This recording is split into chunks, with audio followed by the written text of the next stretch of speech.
Hi guys, and welcome to Casting Memories, episode 3. Today I'm on the Warwickshire Avon and targeting pike. After the river's been in such high floods, couldn't really get down here to do any pike fishing this season so far. Well, this winter anyway. The river looks perfect, to be honest. Slightly coloured after the rain we've had last night and this morning, but I'm able to have a few fish today. So I'll talk you through my setup. I've got a Corum big fish float rod, a Shimano Stradic reel, you can see that, to 8-pound mono. Now people usually fish with braid when pike fishing, and to be honest I find it better, but today I've just got a standard mono on, and that runs down to a wire trace of 20 pounds to just a small roach deadbait, a small 25-gram bobber float with a couple of SSGs. It's a really simple rig. A couple of SSGs there with a small bead there to cushion the float and stop it tapping away on them SSGs there. Also, what I've done is I've tied a stop knot, and it's a sliding stop knot. If you can just see it there, it's a sliding stop knot this is. So basically the reason why I tie this on is, in this river it's quite deep, and you're talking depths of anything from 8 foot to, well I know in this but it's sort of around 14 foot. So the reason why I do this, like I said, is to, when my float slides up the line, I need something to stop the float from sliding any further, so I can set deep depths without putting a shot above my line. I can reel this straight through the rod rings, because it's only a small bit of plastic, or elastic, sorry. I can reel that straight through the rod ring. So basically my float will slide up and butt up against that stop knot. Well, that's the idea anyway. So in deep depths I want to get it right down, and I don't want to be chucking out a big length of line, say sort of 10 foot of line with a shot on the end. I'd rather use this so I can reel it right down and I can chuck it comfortably.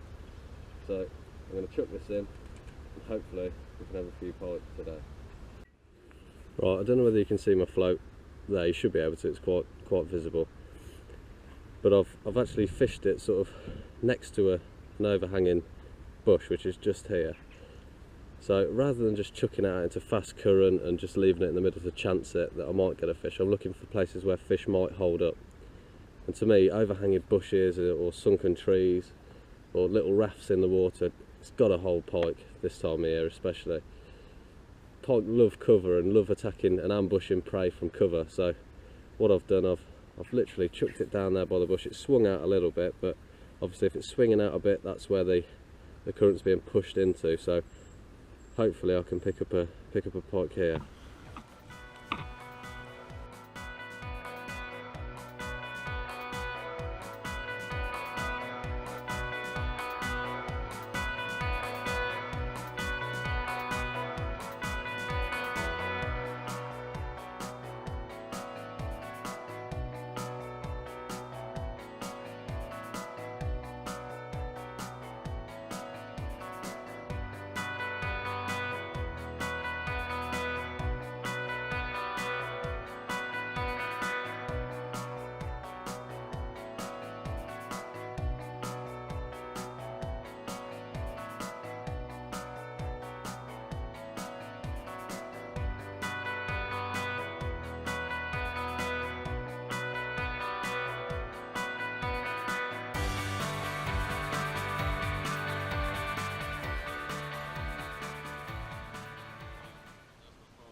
Right, I've made my way down to, well, what looks like a bit of a jungle, to be honest. I battered my way through all these died off stingers, and I've actually found a lovely little backheader here.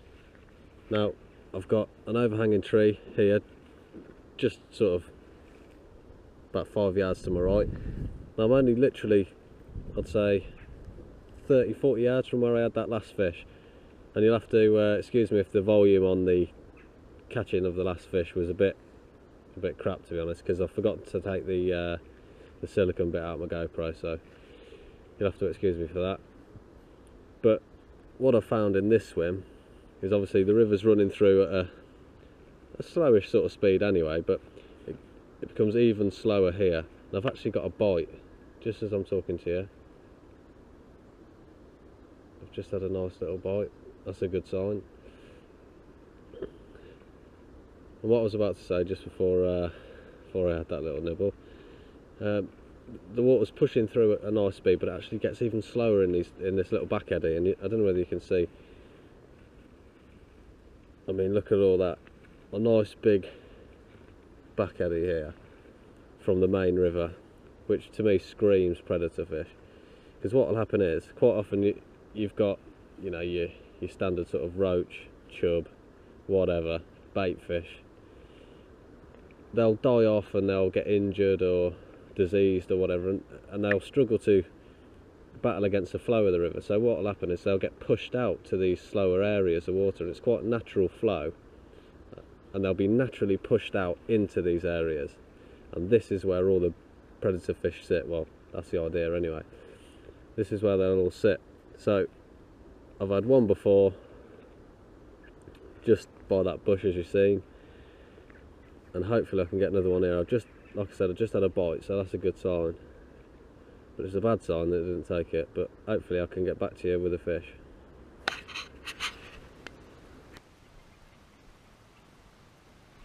Well, it looks as if the crop has returned, and he's taking the bait quite quickly.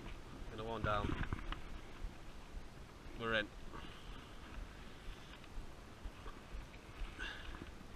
Like I said, oh, it's just let go of it.